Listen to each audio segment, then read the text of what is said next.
You know, some stories are meant to be told in whispers, behind closed doors, when the world isn't watching. But this one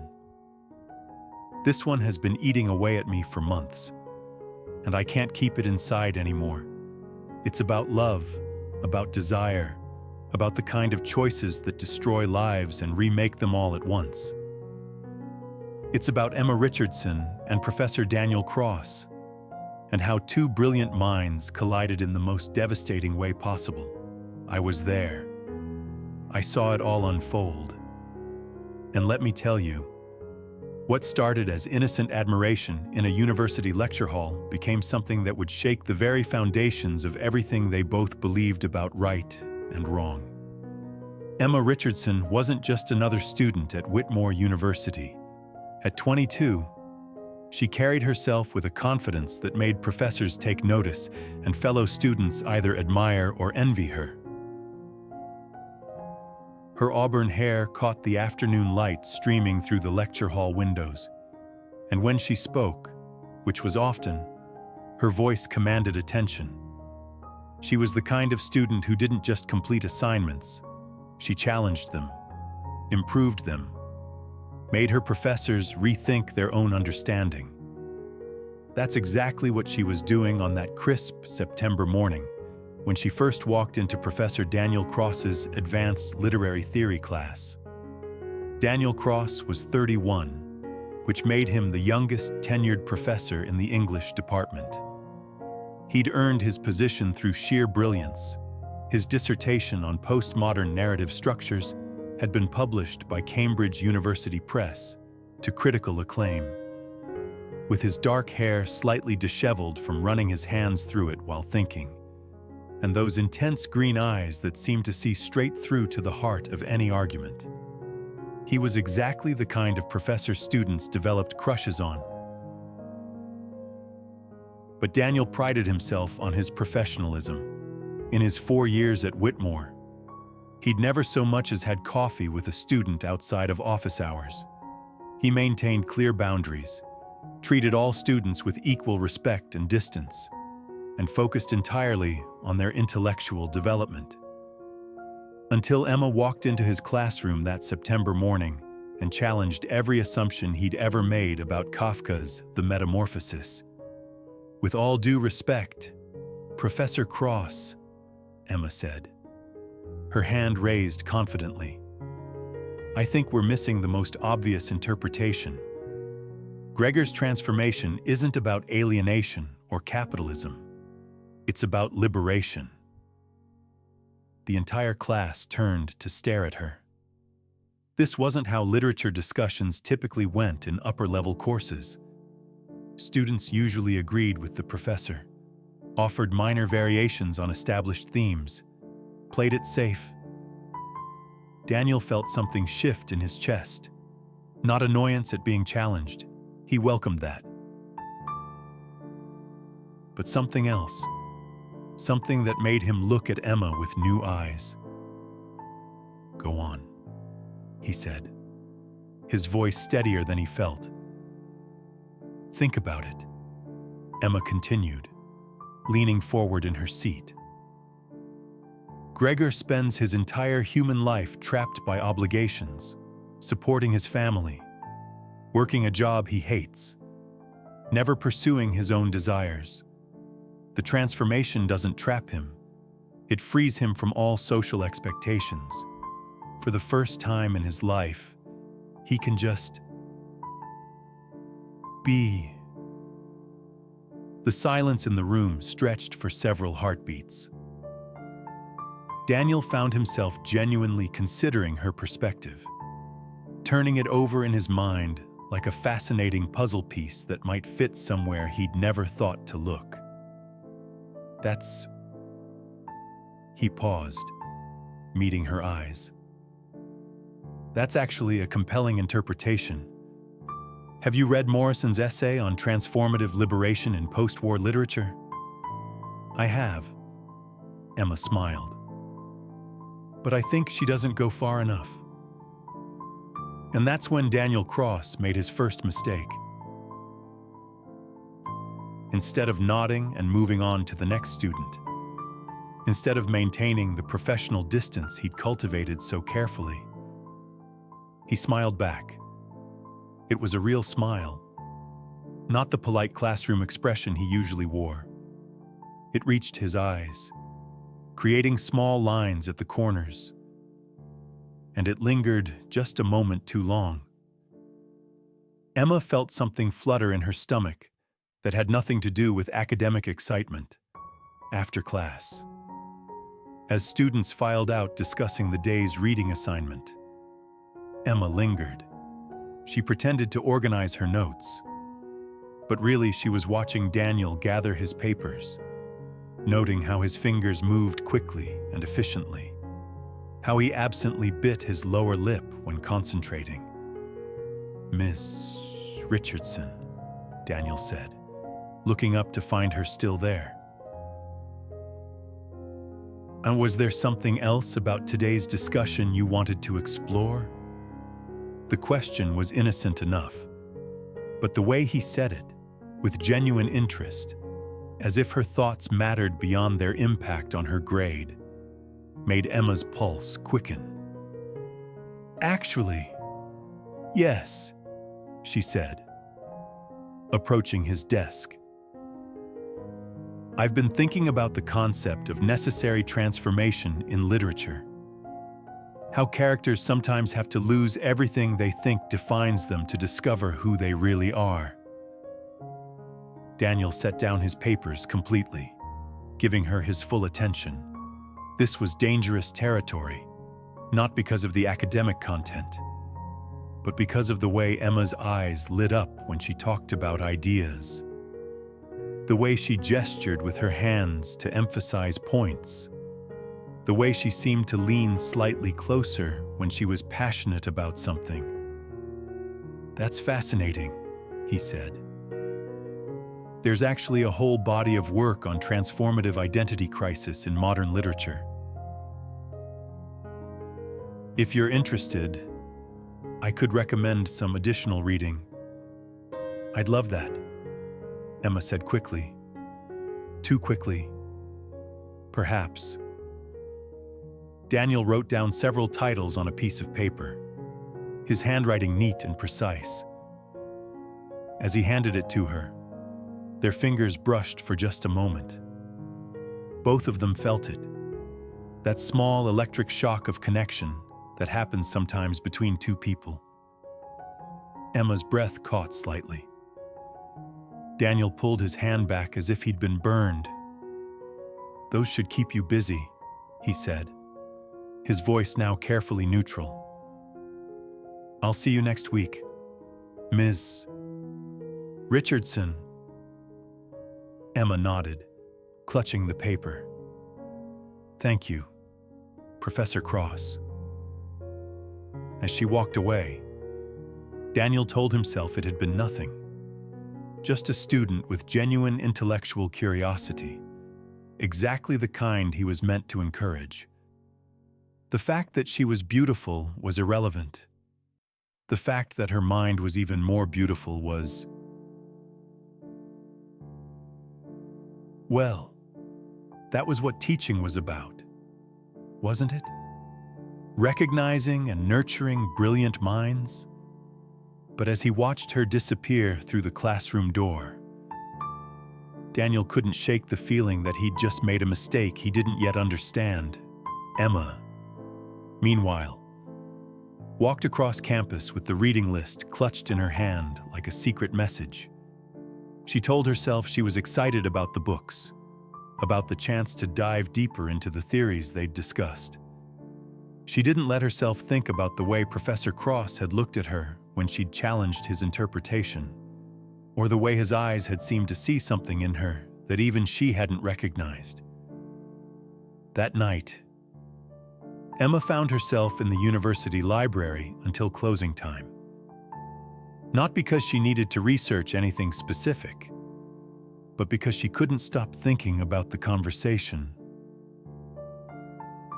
She checked out 3 of the books Daniel had recommended and spent the weekend reading with an intensity that surprised even her. By Monday's class, she had filled a notebook with thoughts, questions, and connections between the texts. She told herself she was just being a good student. She definitely wasn't hoping to impress anyone. When Daniel called on her during Monday's discussion, Emma was ready with insights that went far beyond what any undergraduate should have been able to develop in just a few days. She referenced not only the assigned reading, but the additional materials he'd suggested, drawing connections between different theorists and identifying gaps in established scholarship. Daniel found himself leaning against his desk, genuinely engaged in what had become less of a class discussion and more of an intellectual dialogue between the two of them. Other students were taking notes on their conversation, but Emma seemed to have forgotten anyone else was in the room. "You've been busy this weekend," Daniel said when Emma finished outlining her analysis. "I guess I found it interesting," Emma replied, and something in her tone made several classmates exchange glances. After class, Emma stayed behind again. This time, she didn't pretend it was accidental. "Professor Cross," she said, "I was wondering if you'd be willing to discuss some of these ideas further. I mean, if you have time during office hours." Daniel hesitated. Office hours were perfectly appropriate. Students came to office hours all the time to discuss coursework. There was nothing inappropriate about a student wanting to explore academic concepts in more depth. "Of course," he said. "Thursday afternoon, 2 to 4. "Thank you," Emma said. And again, that smile that seemed to light up her entire face. Thursday afternoon came too quickly and not quickly enough. Emma found herself changing clothes 3 times before settling on a simple black sweater and jeans. Academic, but not trying too hard, she told herself. She arrived at Daniel's office at exactly 2:15, having spent 15 minutes walking around the building to avoid seeming too eager. Daniel's office was smaller than she'd expected, lined floor to ceiling with books and papers. Sunlight streamed through the single window, creating a warm, intimate atmosphere that made the space feel more like a study in someone's home than a professor's office. "Come in," Daniel said, gesturing to the chair across from his desk. "Can I get you coffee? I was just making some." Emma nodded, settling into the chair and looking around at the books. She could tell so much about him from his collection: contemporary fiction mixed with classical literature, poetry collections worn soft from reading, marginalia in several languages. "You read French?" she asked, noticing notes scribbled in the margins of a Camus novel. "And Italian," Daniel said, handing her a mug of coffee. "What about you?" "Spanish and some German," Emma replied. "I've been wanting to learn French." "It's beautiful for poetry," Daniel said, sitting back down. "There's something about the rhythm of French verse that you can't capture in translation." For the next hour, they talked about language, about literature, about the way certain ideas could only be fully expressed in their original tongue. Emma found herself sharing thoughts she'd never spoken aloud, ideas that had been forming in the back of her mind for years. Daniel listened with an attention that felt like its own form of intimacy. "You know," Daniel said as their official office hours came to an end, "you should consider graduate school. Your insights today, they're the kind of thinking we need more of in academic literature." Emma felt a warmth spread through her chest that had nothing to do with the coffee. "You really think so?" "I know so," Daniel said. Have you thought about what you want to do after graduation? Honestly, I've been afraid to let myself want anything too much, Emma admitted. I grew up in a family that didn't really value education. My parents think I'm wasting time with an English degree. They want me to do something practical. Something shifted in Daniel's expression. What do you want, Emma? It was the first time he'd used her first name, and hearing it in his voice made her heart skip. But more than that, the question itself, asked with such genuine interest in her answer, made her feel seen in a way she'd never experienced. I want to write, she said quietly. And I want to teach. I want to help other people fall in love with literature the way you do. The way I do? Daniel asked. Emma nodded.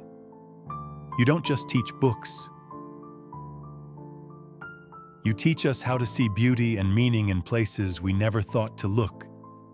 You make us want to think harder, dig deeper. That's what I want to do for other people. Daniel was quiet for a long moment. When he spoke, his voice was softer than usual. That's exactly what you should do, Emma. Don't let anyone convince you that wanting to create beauty in the world isn't practical. It's the most practical thing there is. Emma met his eyes, and for a moment, the air between them seemed charged with something unnamed. Daniel was the first to look away. I should let you go, he said, standing up abruptly. Thank you for coming to office hours. Your questions really made me think. Emma gathered her things, feeling both exhilarated and disappointed. Thank you for the coffee and for believing in me.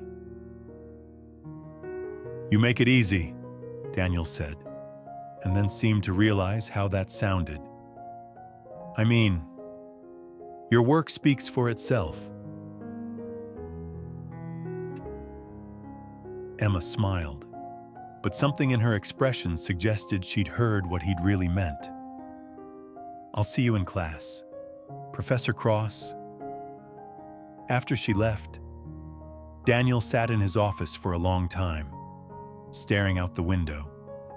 He told himself that what had just happened was exactly what was supposed to happen. A professor encouraging a bright student. Nothing more. But he couldn't stop replaying the moment when Emma had asked what she really wanted and had looked at him like his opinion might be the most important thing in the world. That night, Emma couldn't concentrate on her other coursework. She kept thinking about the way Daniel had said her name, about the intensity in his eyes when he'd asked what she wanted. For the first time in her life, someone had looked at her mind and seen potential there, had believed in her dreams, even when she was afraid to believe in them herself. She was in trouble, and she knew it. Over the next few weeks, a pattern developed. Emma would stay after class to ask questions that grew increasingly sophisticated and less directly related to the coursework. Daniel would answer them thoroughly, often referring her to additional readings that took her far beyond what was required for the class. Their conversations during office hours grew longer and more personal. Emma learned that Daniel had grown up in a small town in Oregon, that he'd wanted to be a writer himself before discovering he preferred analyzing literature to creating it, that he lived alone in an apartment filled with books and very little else. Daniel learned that Emma had worked 2 jobs to pay for college, that she wrote poetry and notebooks she kept hidden in her dorm room, that she had a way of seeing the world that was both cynical and profoundly hopeful. Their conversations began to extend beyond office hours. Emma would walk slowly across campus after their meetings, and Daniel would often walk in the same direction to his car. These walks started as polite small talk, but gradually became deeper discussions about books, about life, about the ideas that kept them awake at night. "Have you ever read Neruda's love poems?" Daniel asked one October afternoon as they walked past the library. "Some of them," Emma said. "Why?" "There's one that always reminds me of something you said about the necessity of vulnerability in art. Love is so short. Forgetting is so long." Emma felt her breath catch. "That's beautiful and devastating." "The best poetry usually is," Daniel said, then seemed to realize the implications of what he'd just shared. They walked the rest of the way to the parking lot in silence. That night, Emma looked up every Neruda poem she could find. She read them until the words blurred together, until she could recite several from memory. She told herself she was just expanding her literary knowledge. She didn't let herself think about why Daniel had chosen that particular quote to share with her. Daniel, meanwhile, drove home replaying every word of their conversation. He'd shared that poem without thinking, but now he couldn't stop analyzing his own motivations. Why had he thought of it? Why had he wanted to share it with Emma specifically? The answer scared him too much to examine closely. As October turned to November, their intellectual connection deepened into something neither of them wanted to name.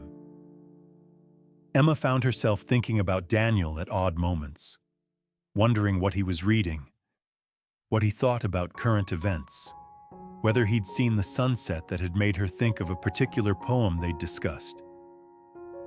Daniel caught himself looking forward to Emma's questions more than any other part of his teaching.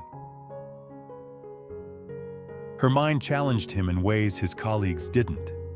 She saw connections he missed and asked questions that sent him back to books he thought he understood completely. The first sign that they were crossing a line came during a discussion of Jane Eyre in late November. "Rochester is problematic," Emma said during class discussion. "The power dynamic between him and Jane is inherently unequal. She's young, inexperienced, economically dependent. He holds all the cards. But Jane maintains her agency," another student argued. "She chooses to be with him." "Does she, though?" Emma countered. "When someone holds that much power over your life, can you ever truly make a free choice?"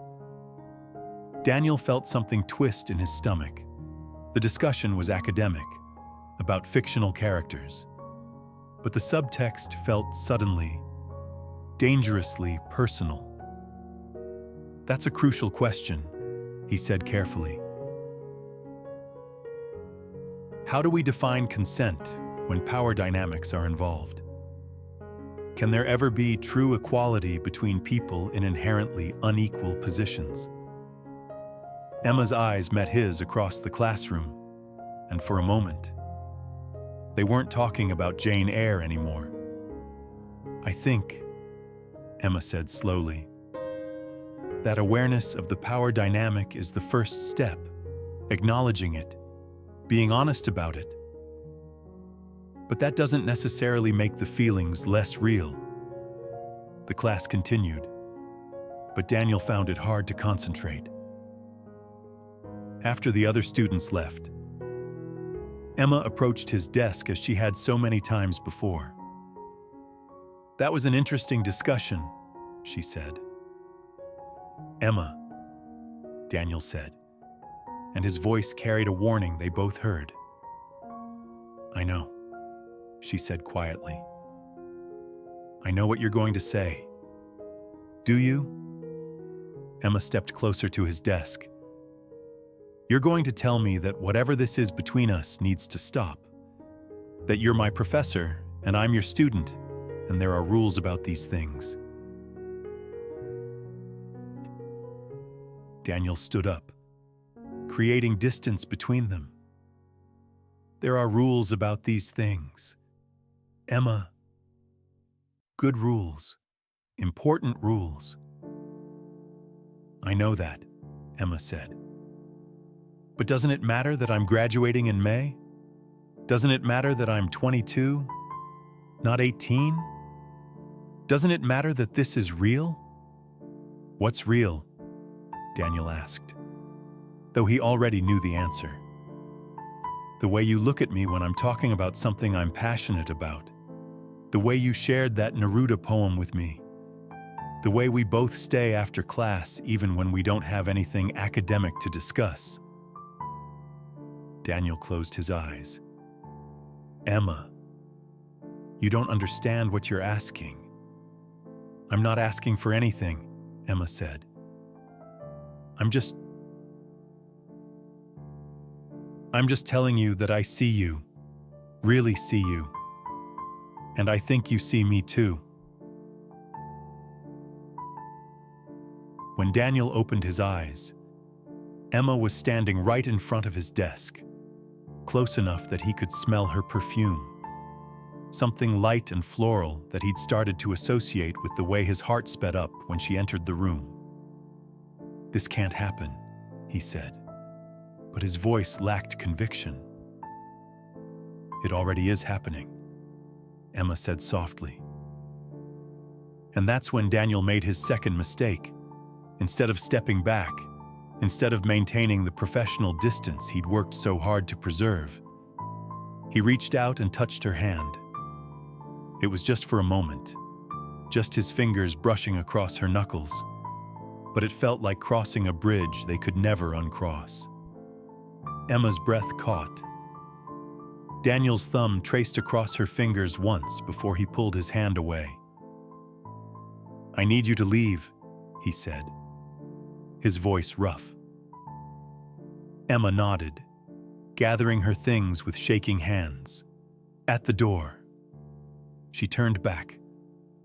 Daniel, she said, using his first name for the first time.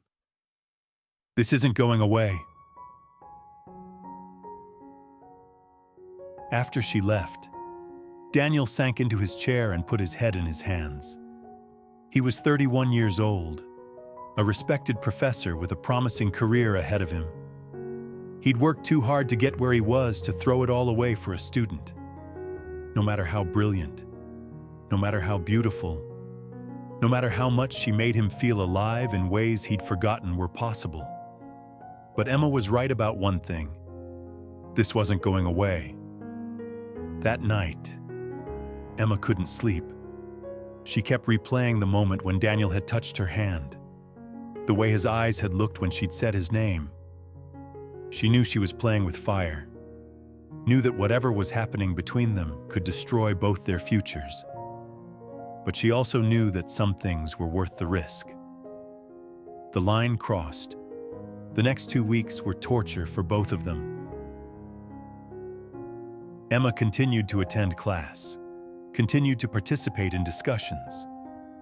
But there was a new tension in the air that made other students shift uncomfortably in their seats.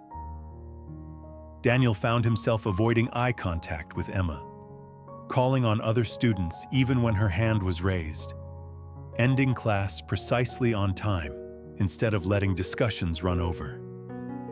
Emma stopped staying after class. She stopped coming to office hours. She threw herself into her other coursework with an intensity that worried her roommate. "You've been weird lately," Sarah said one Thursday evening, finding Emma hunched over her laptop at midnight. "Like, weirder than usual. What's going on?" "Nothing," Emma said without looking up from her screen. "Just trying to finish this paper." "For Cross's class?" Emma's fingers froze over the keyboard. "Yeah." Sarah studied her friend's face. "Emma, you don't have a crush on Professor Cross, do you?" "That's ridiculous," Emma said too quickly. Oh my God. You do. Sarah sat down on Emma's bed. Emma, please tell me you're not thinking of doing something stupid. I'm not doing anything, Emma said. That's the problem. What does that mean? Emma finally looked up from her laptop. It means sometimes you meet someone and you just know, that they could change everything. And it doesn't matter if the timing is wrong or the circumstances are impossible. It doesn't matter if everyone would tell you you're crazy. You still know. Sarah was quiet for a moment. Does he feel the same way? I think so, Emma said quietly. But he's trying to do the right thing. Maybe he is doing the right thing. Emma turned back to her laptop. Maybe. But that doesn't make it hurt less. Meanwhile, Daniel was having his own crisis. He'd started avoiding the faculty lounge where he might run into colleagues who would ask about his classes. He'd stopped grading Emma's papers in his office, taking them home instead, where he could pace while reading her insights, where he could admire her thinking without anyone seeing the way his face changed when he encountered her particular brand of brilliance. Her latest paper, analyzing the role of forbidden desire in Victorian literature, felt like a message written directly to him. Her thesis was sophisticated, her arguments elegant, but it was the passion in her writing that undid him. She wrote about characters who destroyed themselves for love, about the terrible beauty of wanting something you couldn't have, about the way desire could be both salvation and damnation. Daniel gave the paper an A, as it deserved, but he wrote no comments in the margins. He couldn't trust himself to respond to her ideas without revealing too much. The breaking point came during the last class before Thanksgiving break. Emma had missed the previous 2 classes, and Daniel found himself checking the door obsessively, wondering if she was sick, if she was avoiding him, if she'd dropped the class entirely. When she walked in just before class started, he felt a relief so intense it scared him. She looked tired. He noticed. There were dark circles under her eyes, and she'd pulled her hair back in a messy bun instead of wearing it loose the way she usually did. She took her usual seat, but didn't meet his eyes when he scanned the classroom. The class was discussing Wuthering Heights, a choice that now seemed criminally ironic. As his students debated the destructive nature of Heathcliff and Catherine's love, Daniel found himself stealing glances at Emma, who sat silent throughout the entire discussion. "Miss Richardson," he said finally, unable to bear her silence any longer. What do you think about Catherine's choice to marry Edgar instead of Heathcliff?" Emma looked up for the first time, meeting his eyes directly.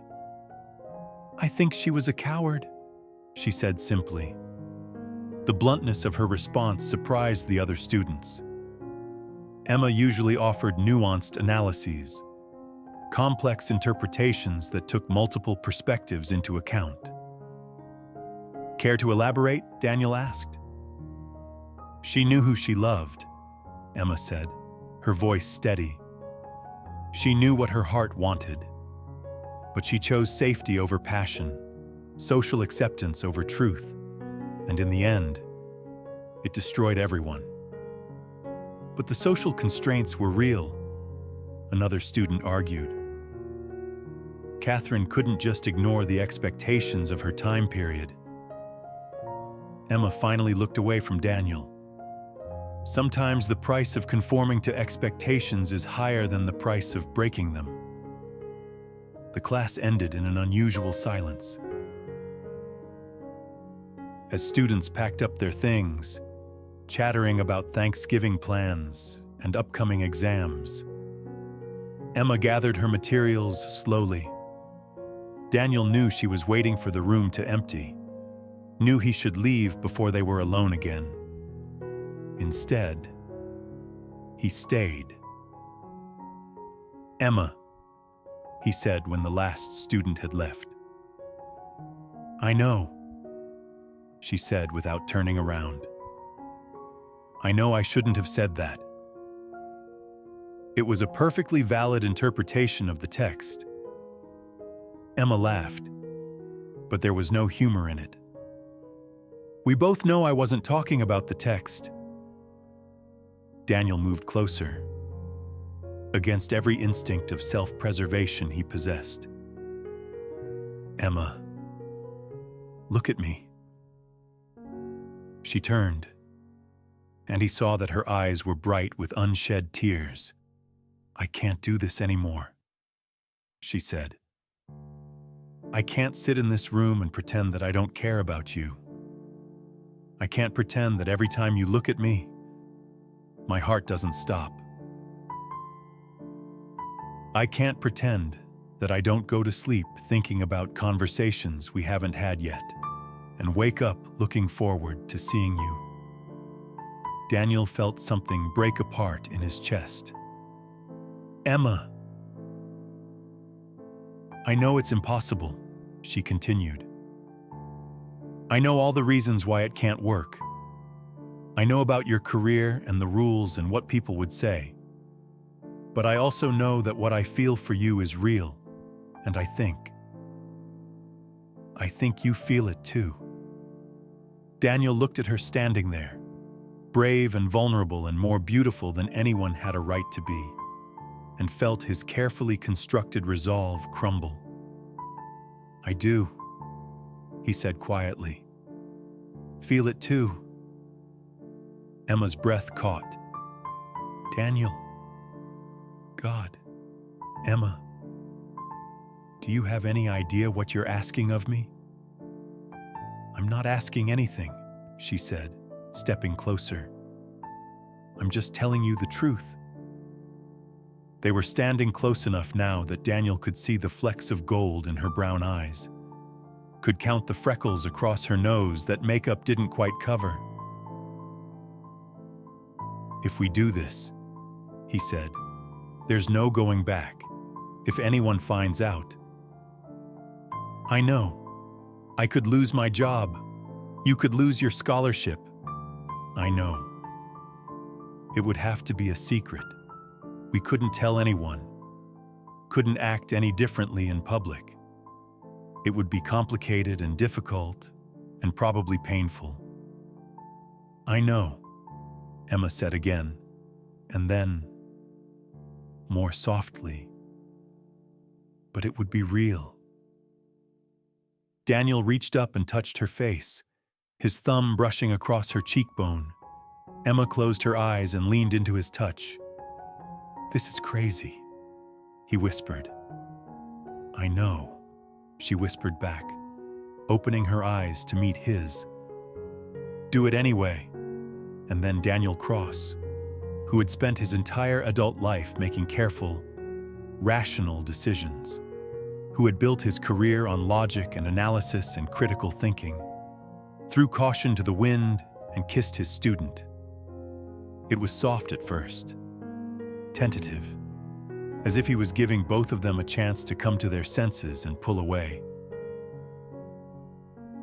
But when Emma's hands fisted in his shirt and she kissed him back with 4 months of suppressed longing, careful became urgent, tentative became desperate. When they finally broke apart, both breathing hard, Daniel rested his forehead against hers. "What have we done?" he whispered. "Something we should have done months ago," Emma replied. And despite everything, despite the rules they were breaking, despite the careers they were risking, despite the impossibility of their situation, Daniel had to agree. But as they stood there in the empty classroom, holding each other like they were the last two people in the world. Neither of them could have predicted how quickly their secret would unravel, or how many lives would be destroyed when it did. The secret. The week of Thanksgiving break felt like existing in a dream. Emma went home to her parents' house in a small town 3 hours away, but her mind stayed entirely with Daniel. Every conversation with her family felt surreal, like she was watching someone else's life play out, while her real life existed in stolen moments in an empty classroom. Daniel spent the break alone in his apartment, reading and rereading text messages from Emma that said nothing compromising but everything important. Simple messages like, "Hope you're having a good break," and "Reading that Neruda collection you mentioned," carried weight that would have been invisible to anyone else, but felt earth-shaking to him. They both returned to campus after the break changed. Emma couldn't stop smiling, a fact that didn't go unnoticed by her roommate. "Okay, seriously," Sarah said, watching Emma hum while getting ready for class on Monday morning. "What happened over break? You look like someone who just fell in love." Emma felt her cheeks flush. "Nothing happened. Can't I just be in a good mood?" "Not you," Sarah said. "You've been moping around for weeks. Now suddenly you're practically glowing. Did you meet someone at home?"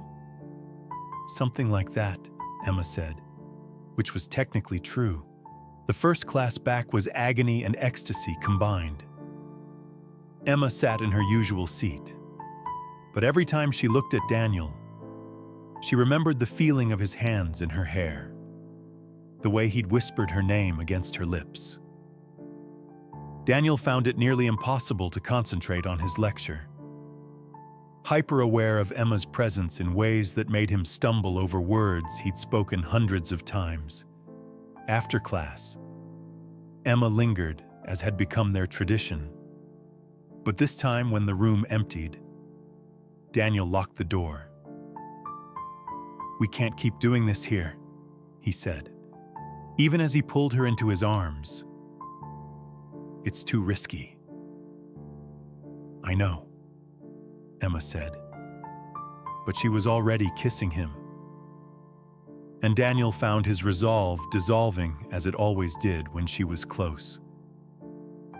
They broke apart when they heard voices in the hallway outside. Daniel unlocked the door quickly, his heart pounding. "Come to my office tonight," he said quietly. "After 8, most of the building will be empty." Emma nodded, gathering her things with shaking hands. "Daniel?" "Yeah? I missed you." He smiled. The first real smile she'd seen from him since before their conversation about Jane Eyre. "I missed you too."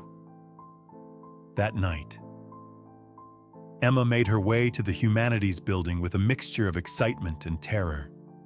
She'd never done anything like this before, never been involved with someone older, never had a secret relationship, never risked so much for something that existed mainly in stolen moments. Daniel's office was lit only by his desk lamp when she knocked softly. He opened the door immediately, as if he'd been waiting right beside it. "Hi," she said softly. "Hi," he replied, and suddenly they were both laughing at the absurdity of the formality. "This is insane," Emma said, stepping into his office. "Completely," Daniel agreed, closing the door behind her. "We should stop." "We should," Emma said, but she was already moving toward him.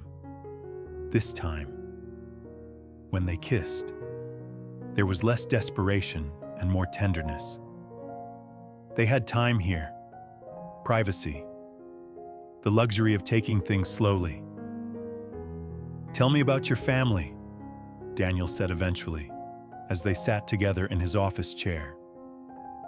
Emma curled against his side. "There's not much to tell," Emma said. "My dad works construction. My mom cleans houses. They think I'm wasting my time with college, especially with an English degree. They want me to do something practical like nursing or accounting." "Do they know how brilliant you are?" Emma shrugged. "They know I get good grades, but they don't really understand why that matters." Daniel's arm tightened around her. "It matters. You matter." "My turn," Emma said. "Tell me about your family." "Both my parents are professors," Daniel said. "They met in graduate school, got married, had me, and have spent my entire life expecting me to follow in their footsteps. Which I did, obviously. Do you ever wonder what would have happened if you'd done something else?" Daniel considered this. "Sometimes, but I love what I do. I love literature. I love teaching. I love watching students like you discover ideas that change how they see the world." "Students like me?" "No," Daniel said, pressing a kiss to the top of her head. "Just you." They talked until nearly midnight, sharing stories about their childhoods, their dreams, their fears. Emma learned that Daniel wrote poetry he'd never shown anyone, that he'd once wanted to travel the world before deciding he preferred exploring it through books. Daniel learned that Emma had been writing stories since she was 7 years old, that she'd never had a serious relationship because no one had ever understood her passion for literature. "I should probably go," Emma said reluctantly as Daniel's office clock chimed midnight. "Probably," Daniel agreed, but neither of them moved. Daniel? What are we doing?" Daniel was quiet for a long moment. "I think we're falling in love," he said finally. Emma lifted her head to look at him. "Is that what this is? What do you think?" Emma studied his face in the lamplight, memorizing the way his eyes crinkled slightly when he smiled, the small scar on his chin that she'd never noticed from across the classroom. "I think I've been in love with you since September," she said. "I just didn't let myself call it that." Daniel cupped her face in his hands. "Emma, we need to be so careful. If anyone finds out..." "I know," she said. "We'll be careful." But being careful proved more difficult than either of them had anticipated. Over the next few weeks, they developed a routine that felt both thrilling and terrifying. Emma would come to Daniel's office after evening classes ended, when the building was mostly empty. They would talk about literature, about their lives, about everything and nothing. Sometimes they would just hold each other, reveling in the simple pleasure of physical closeness. In class, they maintained perfect professionalism. Daniel called on Emma no more often than any other student. Emma participated normally, offering insights without the intensity that had characterized their earlier interactions. To outside observers, they seemed to have settled into a standard teacher-student relationship. But the secret was beginning to take its toll. Emma found herself distracted in her other classes, unable to concentrate on assignments that weren't for Daniel's course. She started declining invitations from friends, preferring to spend her evenings in the library or Daniel's office. Sarah noticed the change immediately. "You're being weird again," she said one Thursday evening, finding Emma getting ready to leave their dorm room at 8 o'clock. "I'm just going to the library," Emma said. "You've been going to the library every night for 3 weeks. What are you working on that's so important?"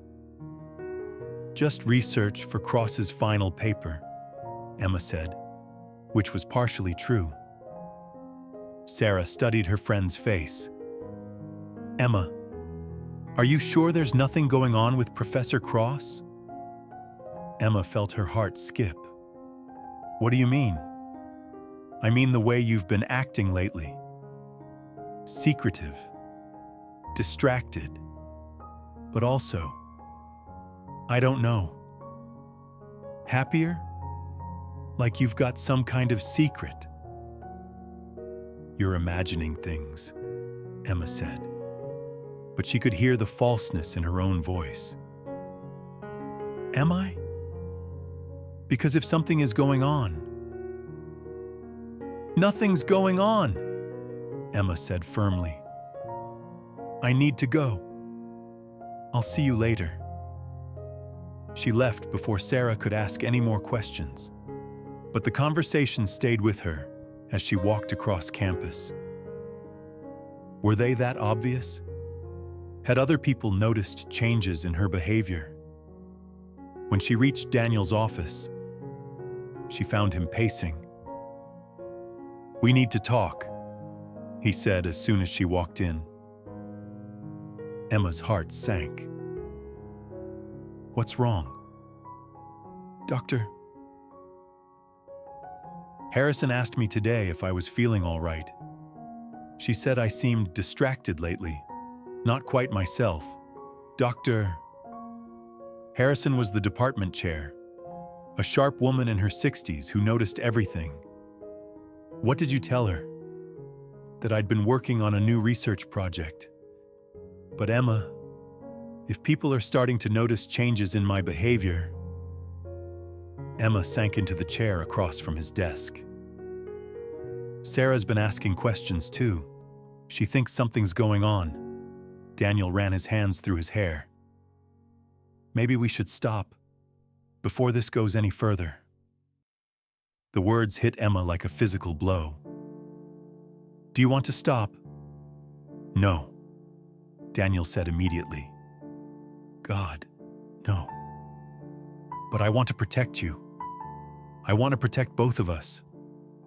"From what?" "From the fallout when this inevitably comes to light.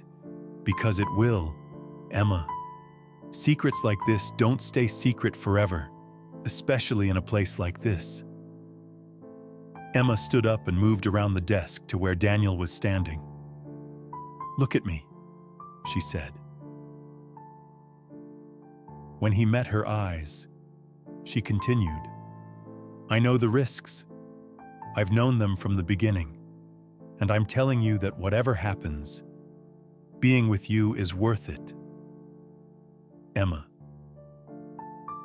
"No, listen. I've spent my whole life playing it safe, following rules, meeting expectations, never taking chances. And where has it gotten me? I was smart but alone, successful but empty. Then I met you, and for the first time in my life, I felt like I was living instead of just existing." Daniel pulled her into his arms. "You're 22 years old. You have your whole life ahead of you. You shouldn't have to sacrifice that for me." "I'm not sacrificing anything," Emma said fiercely. "I'm choosing something. I'm choosing you."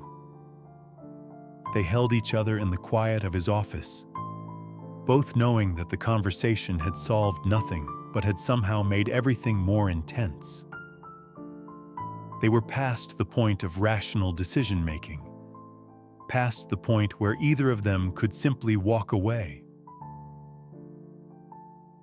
"I love you," Daniel said quietly. It was the first time he'd said the words explicitly, and Emma felt something shift inside her chest, I love you too, she whispered back. And in that moment, despite all the complications and dangers surrounding them, despite all the reasons why their relationship was impossible, they both felt like the luckiest people in the world. But love, as they were about to discover, wasn't always enough to protect you from the consequences of your choices. The first crack in their carefully constructed secret came from an unexpected source. Emma's literature professor from the previous semester, Dr. Rebecca Martinez, stopped her after a guest lecture on campus. "Emma," Dr. Martinez said, "do you have a minute?" Emma nodded, following her former professor to a quiet corner of the lobby. "I wanted to ask you about your plans for graduate school," Dr. Martinez said. "I've been meaning to write you a recommendation letter, but I wanted to check something first. Are you particularly close with Professor Cross?" Emma felt her blood turn cold. "What do you mean?" "I've heard some interesting things about your work in his class. Apparently, you're doing graduate-level analysis. Some of your insights have been, well, let's say they've been topics of conversation in faculty meetings. I just find the material interesting," Emma said carefully. Dr. Martinez studied her face. "Emma, I like you. You're one of the brightest students I've taught. So I'm going to give you some advice. Be very careful about how closely you align yourself with any particular faculty member. Academic relationships can be complicated, and sometimes students get hurt when those complications become public." "I don't understand what you're implying," Emma said, though she understood perfectly.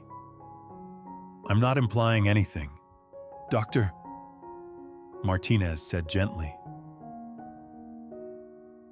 "I'm just saying that small academic communities like ours can be very unforgiving when it comes to improprieties, real or perceived." Emma managed to maintain her composure until Dr. Martinez walked away, but inside, she was panicking. If faculty members were talking about her work in Daniel's class, if they were noticing something unusual about their academic relationship, how long before they started noticing something unusual about their personal relationship? That night, she went to Daniel's office with Dr. Martinez's warning echoing in her head. "We need to be more careful," she said as soon as she walked in. Daniel looked up from the papers he was grading. "What happened?" Emma told him about her conversation with Dr.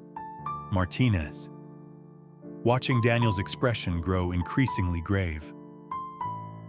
"Faculty meetings," Daniel said when she finished. "Jesus, Emma, if they're talking about us in faculty meetings." "Not us," Emma corrected. "My work in your class. But still." Daniel stood up and began pacing again. A habit Emma had learned meant he was trying to think through a complex problem. "Maybe we should cool things down for a while," he said finally. "Just until the end of the semester." "That's only 3 weeks away," Emma pointed out. "I know. But if we can make it to winter break without any more speculation..." "And then what? We pretend nothing ever happened between us?" Daniel stopped pacing and looked at her. "No. Then we figure out how to do this right. After you're no longer my student." Emma felt a weight lift from her shoulders. "You mean that? You want to figure out how to do this right?" "Emma, I can't imagine my life without you in it." but I also can't keep risking both our futures like this."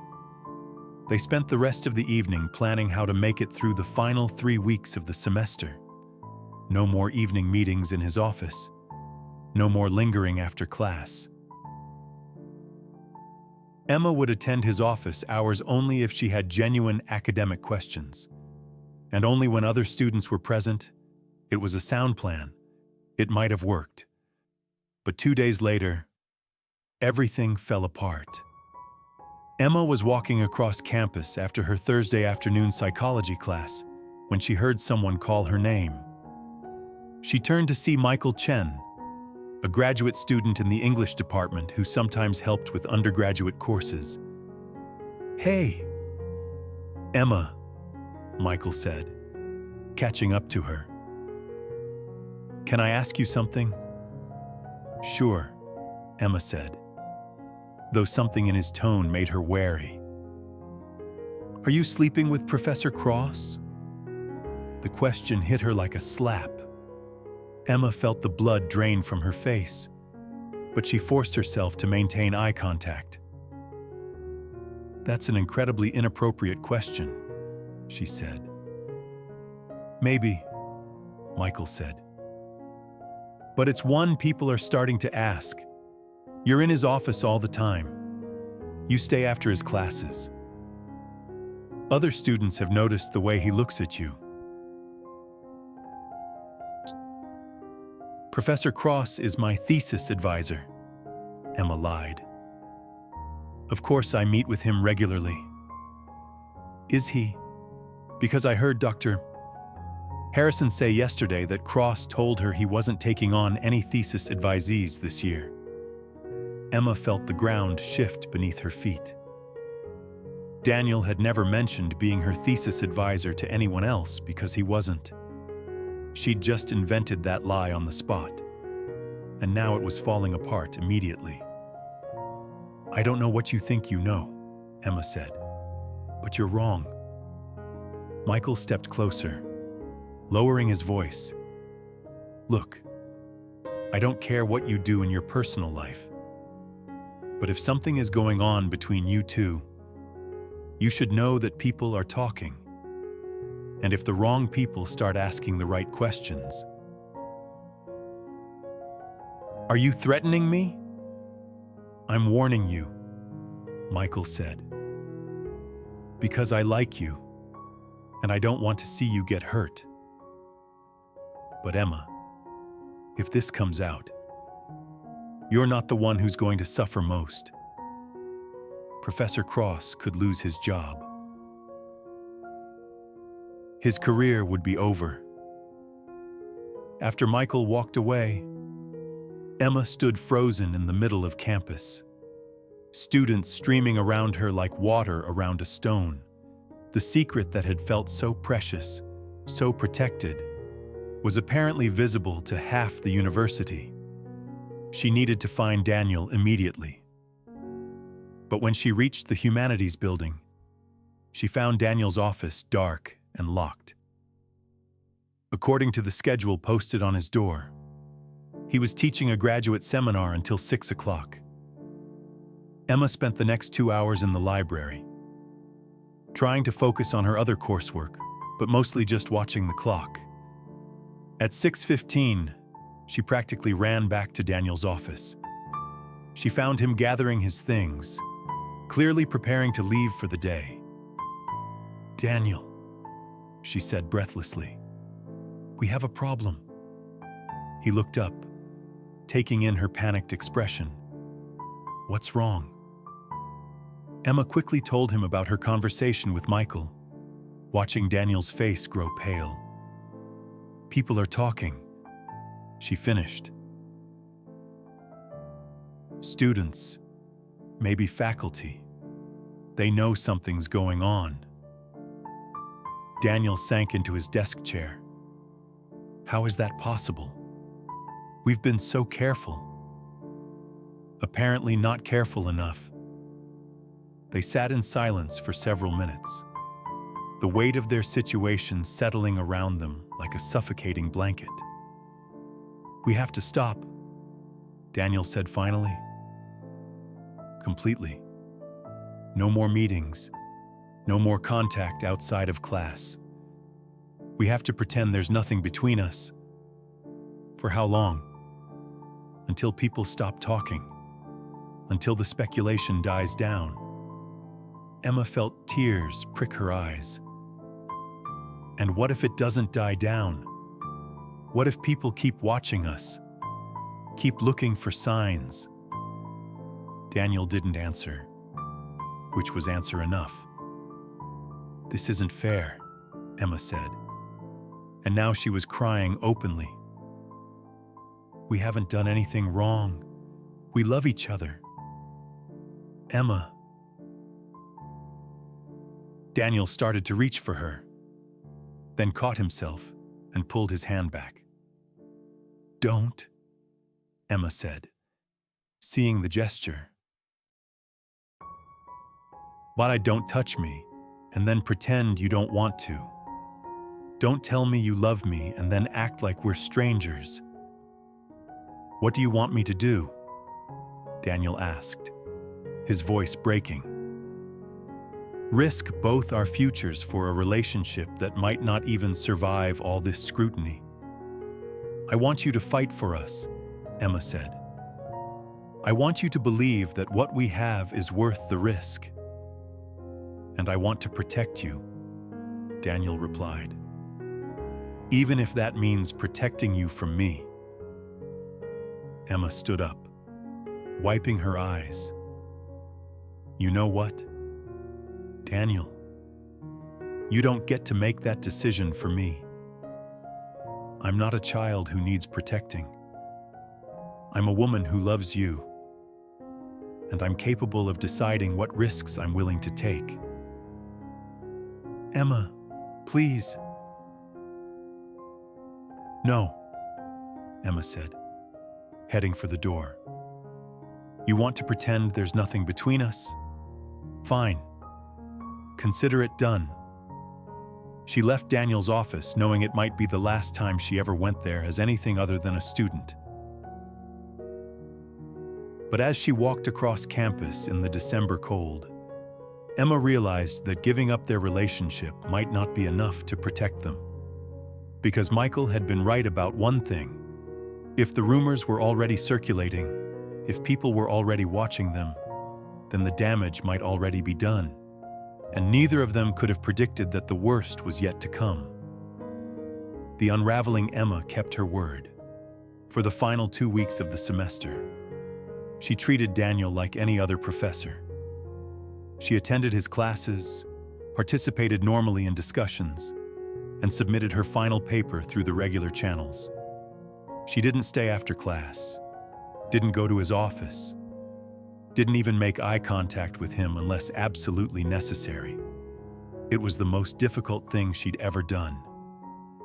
Daniel, meanwhile, threw himself into his work with desperate intensity.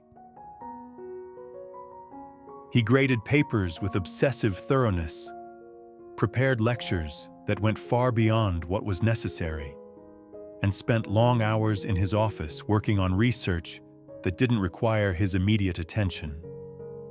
Anything to avoid going home to his empty apartment, where he would inevitably find himself thinking about Emma. But their efforts to maintain distance came too late. On the last day of classes, Emma was packing up her things after Daniel's final lecture when she heard him call her name.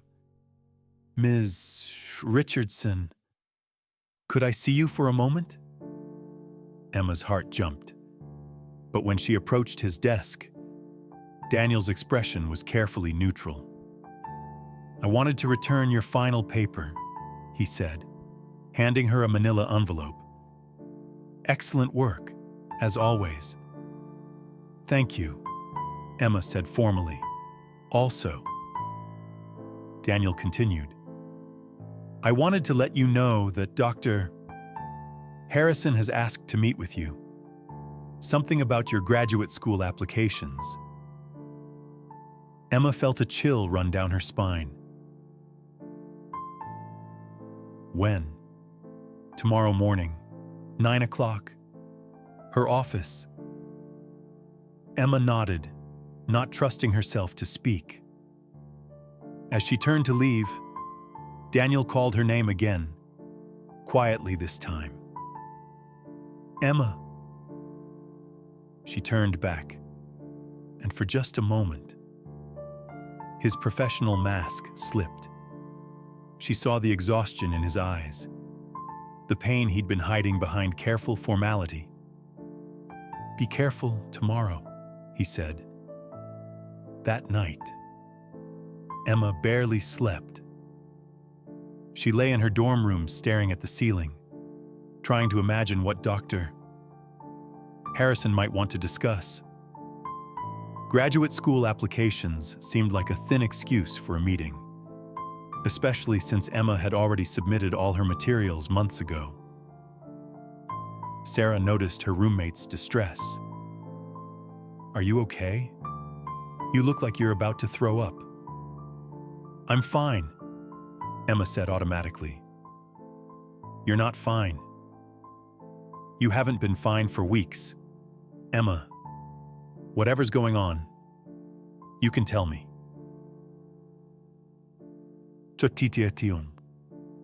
Emma looked at her roommate, sweet Sarah, who believed the best of everyone and had never kept a secret more complicated than a surprise birthday party.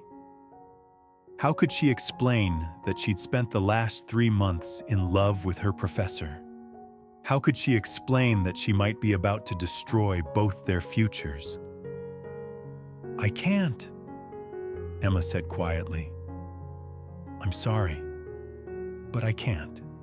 The next morning, Emma arrived at Dr. Harrison's office at exactly 9 o'clock.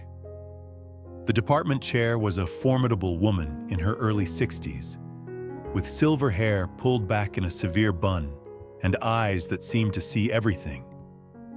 "Ms. Richardson, Dr. Harrison said, gesturing to the chair across from her desk. "Please sit down."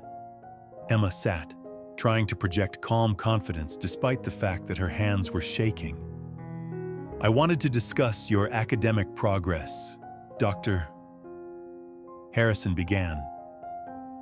"You've been one of our top students throughout your time here. Your professors speak very highly of your work." "Thank you," Emma managed.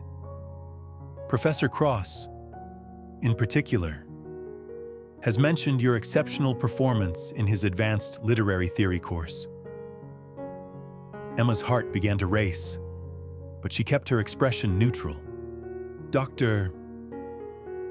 Harrison leaned back in her chair, studying Emma's face. "Tell me about your relationship with Professor Cross." "I'm sorry," Emma said, though the question was clear enough. "Your academic relationship," Dr. Harrison clarified. "I understand you've been working closely with him on some independent research." Emma realized this was a trap. If she said yes, Dr. Harrison would ask for details about research that didn't exist. If she said no, she'd have to explain why she'd been spending so much time in Daniel's office. "Professor Cross has been very encouraging of my interest in modern literary theory," Emma said carefully. "He's recommended additional readings and been available to discuss complex concepts during his office hours." "I see," Dr. Harrison said. "And these discussions have been purely academic in nature?" The question hung in the air like a loaded weapon. Emma met Dr. Harrison's eyes directly. "Of course," she said. Dr.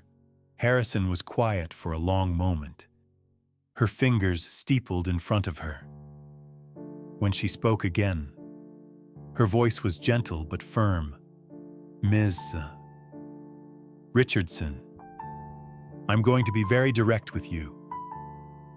There have been some concerns raised about your interactions with Professor Cross. Nothing concrete, You understand? But enough to warrant attention. Emma felt the walls closing in around her. What kind of concerns? The kind that could be very damaging to both of you if they were to be substantiated. Dr. Harrison said. The university takes any suggestion of inappropriate relationships between faculty and students very seriously. I understand, Emma said, her voice barely above a whisper. I hope you do. Dr. Harrison said. Because I would hate to see a student of your caliber have her academic career derailed by poor judgment. And I would equally hate to see a promising young professor lose everything he's worked for. The threat was unmistakable, even couched in concern. Dr. Harrison, Emma said. I want to be very clear. Professor Cross has never been anything but professional with me. If people are suggesting otherwise, they're wrong. Dr. Harrison studied her for another long moment. I'm glad to hear that. Ms. Richardson, I truly am. Because if that remains the case, then we have nothing to worry about. Do we? Emma shook her head. Good, Dr. Harrison said, standing up. I think we understand each other. I won't keep you any longer. Emma left the meeting feeling like she'd just navigated a minefield. She'd managed not to admit to anything concrete, but she had no illusions that Dr. Harrison believed her denials. The department chair knew something was going on. She just couldn't prove it yet. Emma found herself walking toward the humanities building before she consciously decided to go there. She needed to warn Daniel about what had just happened. But when she reached his office, the door was closed and she could hear voices inside. Through the frosted glass, she could see two figures, Daniel and what looked like Dr. Harrison. Emma's blood turned to ice. If Dr. Harrison was meeting with Daniel right after meeting with her, then this was more serious than she'd realized. She pressed herself against the wall next to the door, trying to hear what was being said inside. Disappointed to have this conversation, Dr. Harrison was saying. I'm not sure I understand what you're suggesting, Daniel's voice replied. I'm not suggesting anything concrete, Daniel. But I am telling you that there's been talk about you and Ms. Richardson. There was a long pause. Emma held her breath. What kind of talk? Daniel asked finally. The kind that could end your career if it turns out to be true. Dr. Harrison said bluntly.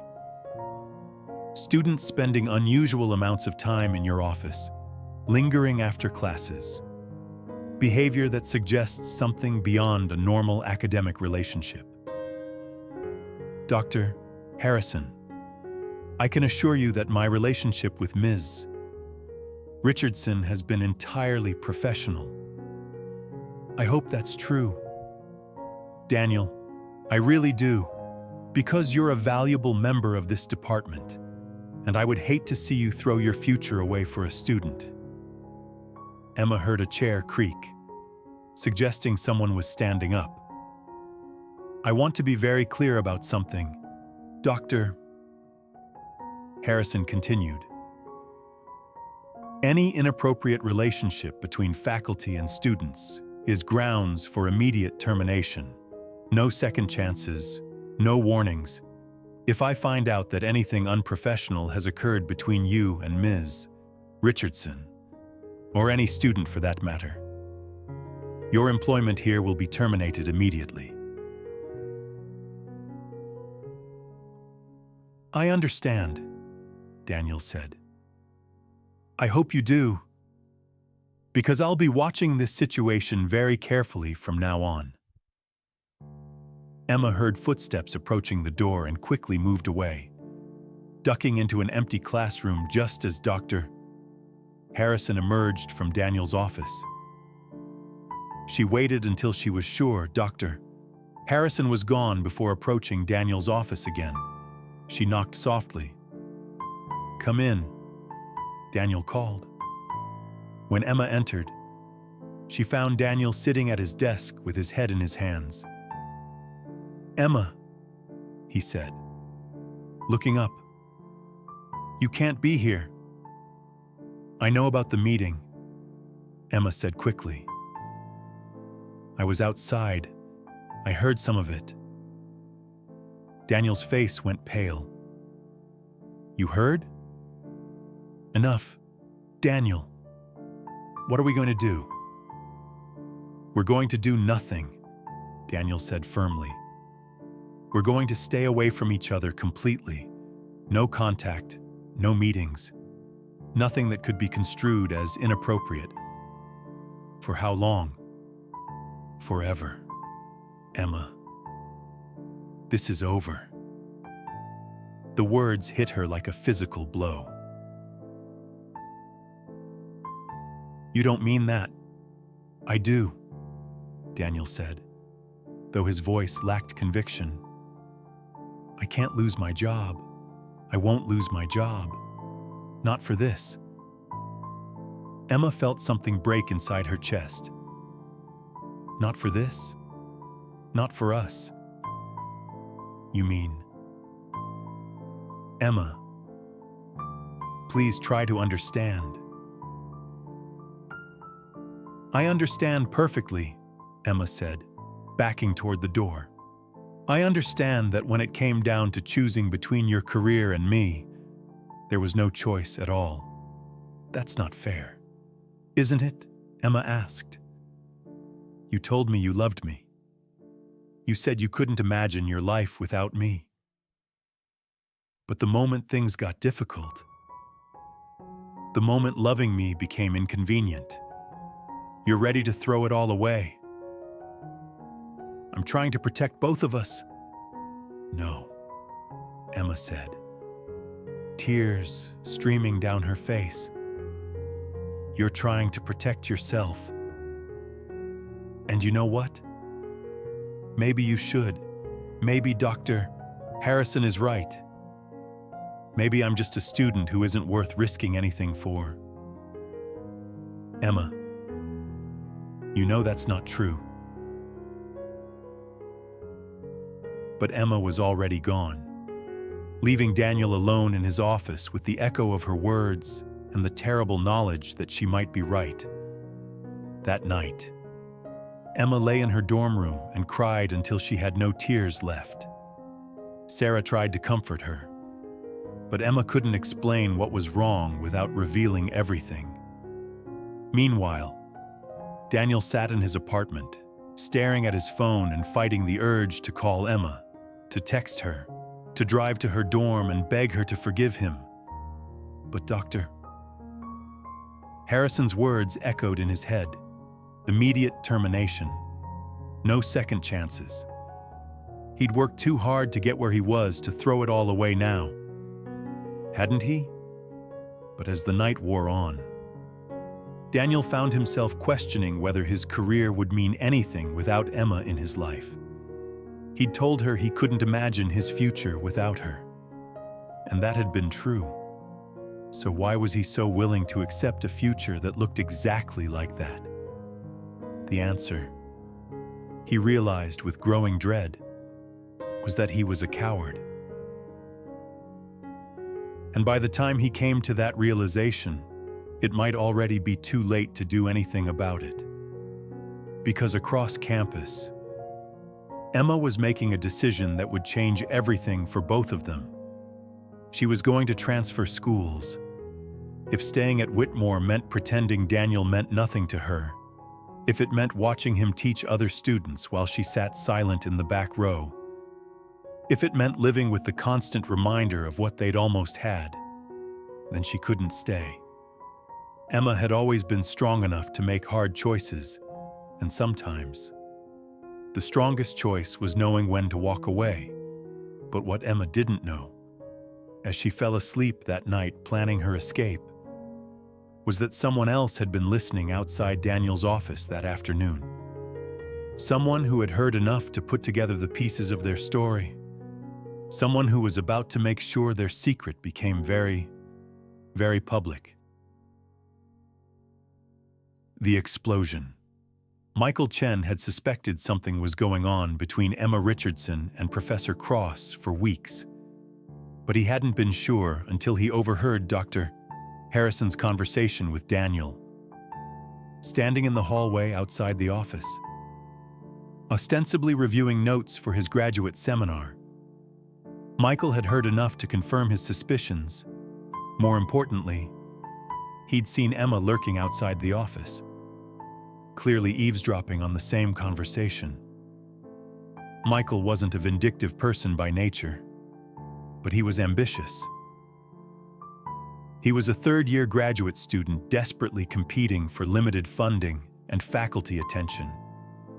He'd watched Emma receive special treatment in Professor Cross's class, had seen the way Cross's eyes lit up when she spoke, had noticed the preferential treatment that he now understood wasn't academic at all.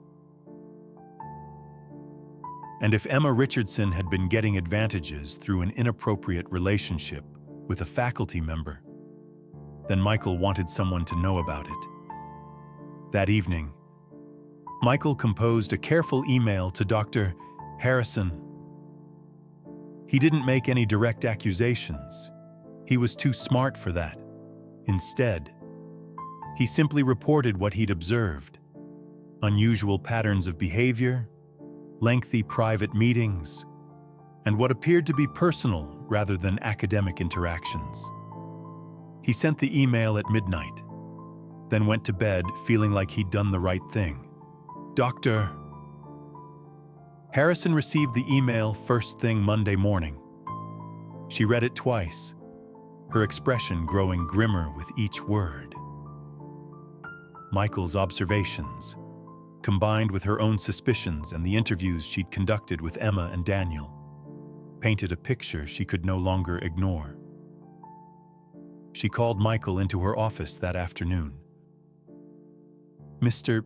Chen," she said, "I want to discuss your email from last night." Michael tried to look surprised. "My email? About Professor Cross and Ms. Richardson. You mentioned observing some concerning behavior. I just thought you should know," Michael said.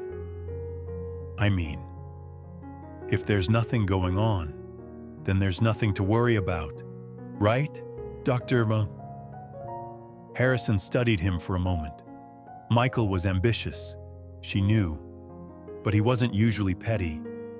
If he was bringing these concerns to her attention, he probably had good reason. "Can you be more specific about what you observed?" she asked.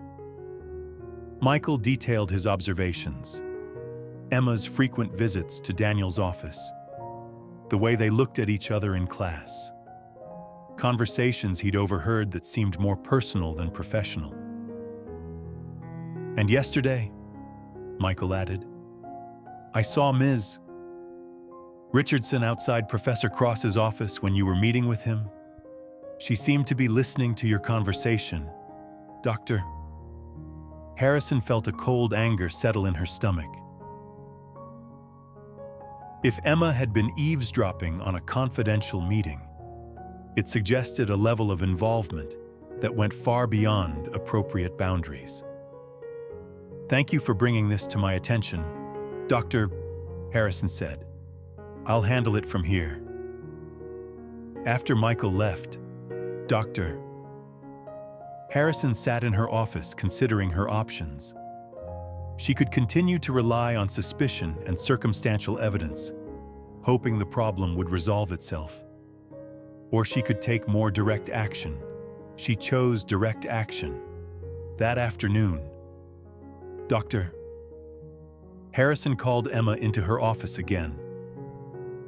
"Miss Richardson," she said when Emma arrived.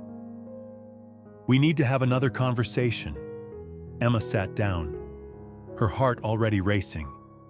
Something in Dr. Harrison's tone suggested this meeting would be different from the last one.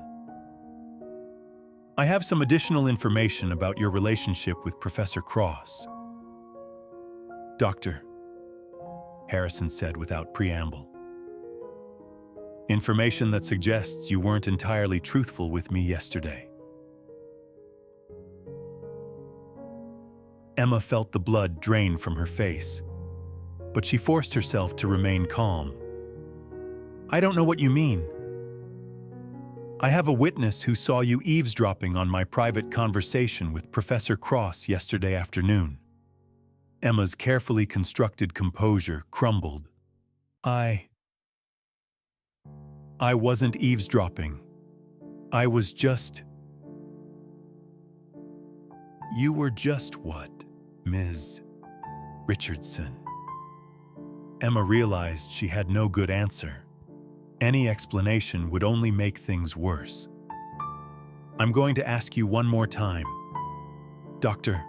Harrison said, leaning forward. "Have you had an inappropriate relationship with Professor Cross?"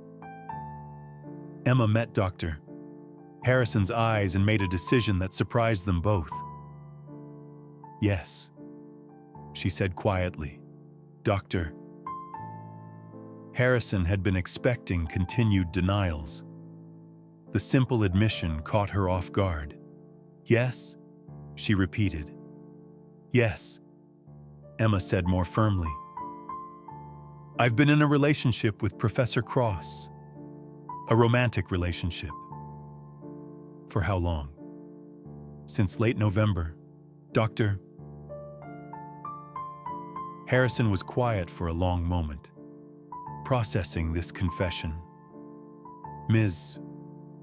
Richardson, do you understand the seriousness of what you're telling me?" "I understand," Emma said. "But I'm tired of lying about it. I'm tired of pretending that what we have isn't real. What you have, Dr. Harrison said sharply, is a violation of university policy that could result in Professor Cross's termination and serious consequences for your own academic standing." "I know," Emma said. "But I won't let him take the blame alone. If there are going to be consequences, they should fall on both of us." Dr.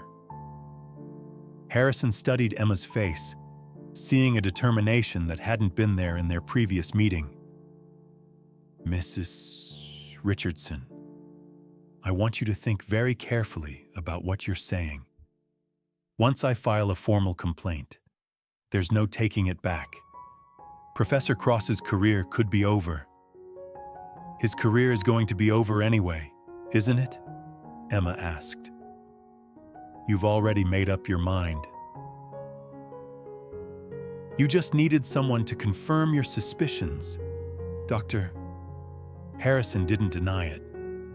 "I love him," Emma continued, "and I won't let him face this alone." An hour later, Daniel was called into Dr. Harrison's office. He arrived expecting another warning, another veiled threat about maintaining appropriate boundaries. Instead, he found Dr.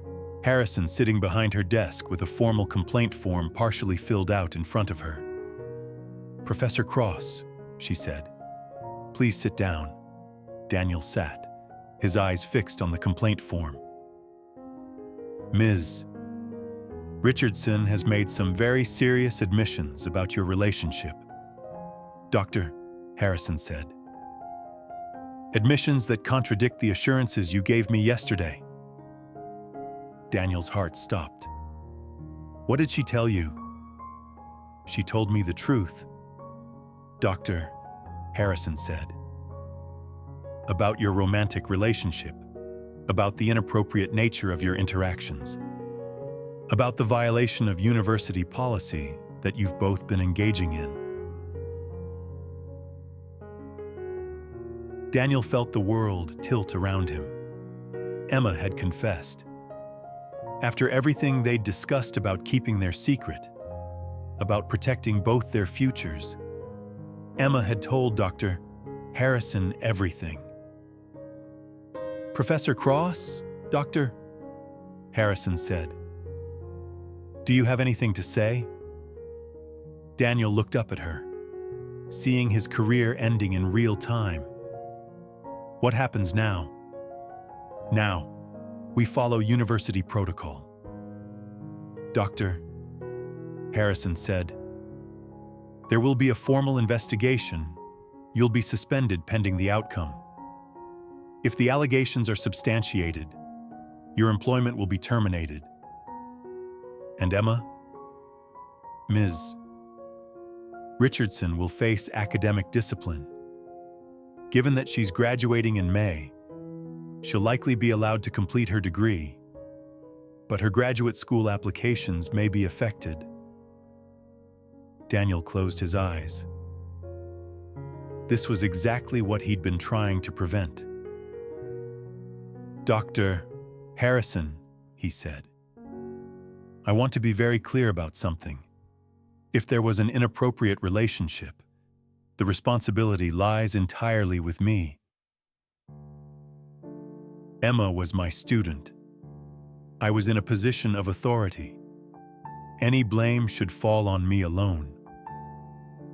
"That's very noble of you, Dr.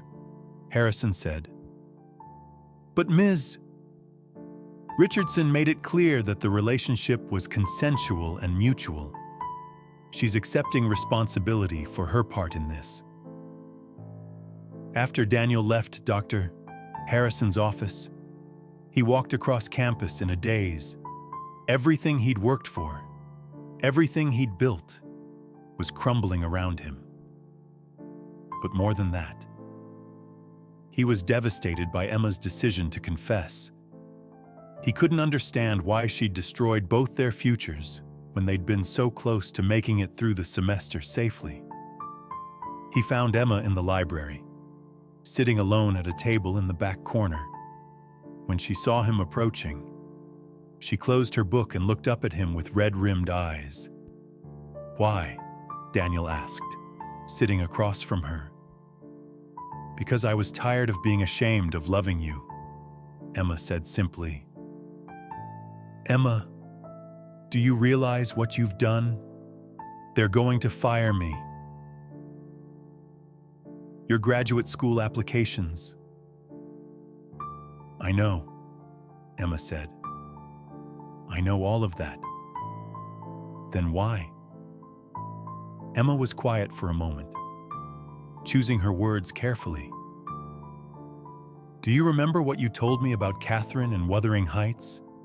About how she was a coward for choosing safety over truth?" Daniel's heart sank as he realized where she was going.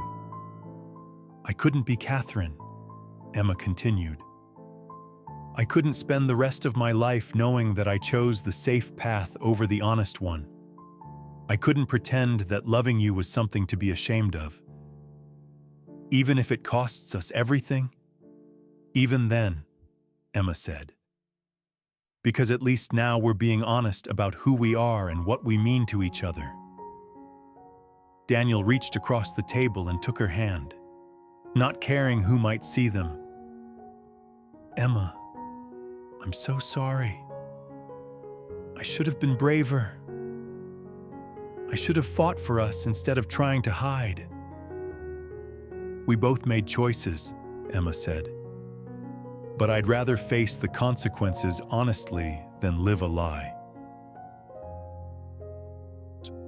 They sat together in the library, holding hands and knowing it might be the last time they could do so openly. Around them, other students studied and chatted and went about their normal lives, unaware that they were witnessing the aftermath of a love story that had just destroyed itself in the name of truth. Within 24 hours, the story had spread throughout the university. Students whispered about the professor and his student who'd been caught in an affair. Faculty members debated the ethics of the situation in hushed conversations.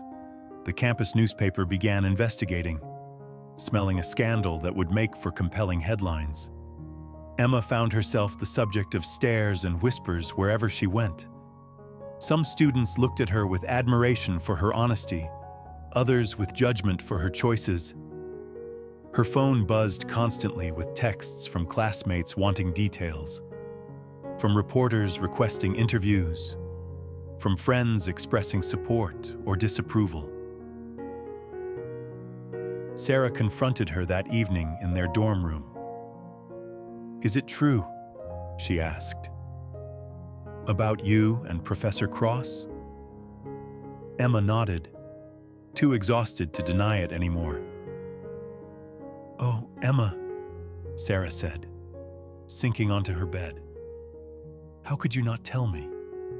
How could you keep this secret for so long?" "Because I knew you'd try to talk me out of it," Emma said. "And I didn't want to be talked out of it." "But his career..." "His career is over because of choices we both made," Emma said. "Not because I confessed, but because we fell in love in the first place." Meanwhile, Daniel was meeting with lawyers, trying to understand his options. The university's investigation would be swift and thorough. His suspension was effective immediately. Even if he somehow avoided termination, his reputation in academic circles would be destroyed. But as devastating as the professional consequences were, what hurt most was the knowledge that Emma was suffering because of choices he'd made. She'd been right when she'd accused him of being willing to sacrifice their relationship to protect his career, and now, ironically, both their relationship and his career were destroyed anyway. The investigation took 3 weeks. During that time, Emma finished her final exams and prepared for graduation while dealing with constant scrutiny from the university community. Daniel spent his days in his apartment, cut off from the job that had defined his identity for the past 4 years. They didn't see each other during the investigation. Emma's lawyer advised against any contact that might suggest ongoing inappropriate behavior. Daniel's lawyer gave him the same advice. But on the day the investigation concluded, Daniel received a call from Dr. Harrison's office. "Professor Cross," she said when he arrived. "The investigation has concluded. Based on the evidence and testimony gathered, the university has determined that you violated policy regarding appropriate relationships between faculty and students." Daniel nodded. He'd expected this outcome. "Your employment is terminated, effective immediately." Dr. Harrison continued. "You have 30 days to clear out your office and surrender all university property." "And Emma?" Daniel asked. "Ms. Richardson will be allowed to graduate as scheduled. However, the incident will be noted in her academic file, and we've contacted the graduate programs she applied to." Daniel felt a surge of anger. She's being punished for my actions. She's facing consequences for her own choices. Dr. Harrison corrected. "Just as you are." That evening, Daniel drove to Emma's dorm. He knew he probably shouldn't see her, knew it would only make things harder for both of them. But he needed to know she was okay. Emma was packing boxes when he knocked on her door. She was transferring to another university for graduate school, one of the few programs that had agreed to consider her application despite the circumstances. "Hi," she said when she opened the door. "Hi," Daniel replied. They looked at each other for a long moment. taking in the changes 3 weeks of scandal had wrought. Emma looked thinner, more fragile than she had before. Daniel looked exhausted, defeated in a way that went beyond professional disappointment. "How are you?" Daniel asked. "I'm okay," Emma said, scared about starting over somewhere new. "But okay. What about you?" "I'm not sure yet," Daniel admitted. "I don't know who I am when I'm not a professor." Emma stepped back, inviting him into her room. Boxes filled with books and personal items covered every surface. "Where will you go?" she asked. "I'm not sure yet. Maybe back to Oregon for a while. Figure out what comes next." They stood together in the middle of her half-packed room, both knowing this was goodbye, but neither wanting to say it.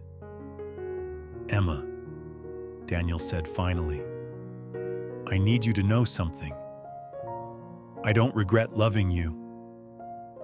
I regret how it ended. I regret the pain we've both suffered. But I don't regret the love itself." "I don't regret it either," Emma said. "Whatever happens next, I'll never regret choosing to love you." Daniel pulled her into his arms, holding her tightly against his chest. They stood like that for several minutes, memorizing the feeling of being close to each other one last time. Will you let me know how you're doing?" Daniel asked. "Wherever you end up." "I don't think that's a good idea," Emma said softly. "I think we need to let each other go. Completely." Daniel knew she was right, but it felt like tearing off a piece of his soul. "I love you, Emma Richardson," he said. "I love you too, Daniel Cross," she replied. And then he left, walking out of her dorm room and out of her life, carrying with him the memory of a love that had been beautiful and impossible and ultimately destructive. Emma stood in her doorway watching him go, tears streaming down her face. She'd made her choice: truth over safety, honesty over security. But as she watched Daniel disappear around the corner, she wondered if she'd been brave or just foolish. Only time would tell. But in her heart, Emma knew that whatever the future held, she'd rather face it as someone who had loved fully and lost everything than as someone who had played it safe and never really lived at all. And sometimes, that has to be enough. 6 months later, 2 years after graduation, Emma Richardson received a letter that would change everything she thought she knew about her story with Daniel Cross. But that's a tale for another day. For now, the question remains: was their love worth the price they paid? And in a world that demands we choose between passion and security, between following our hearts and following the rules, is there ever really a right answer? Some love stories end with happily ever after. Others end with the painful recognition that sometimes loving someone means letting them go, and sometimes the most beautiful love stories are the ones that teach us what we're willing to sacrifice for truth, even when the truth destroys everything we thought we wanted. But perhaps destruction isn't always the end of the story. Perhaps sometimes it's just the beginning of something entirely new.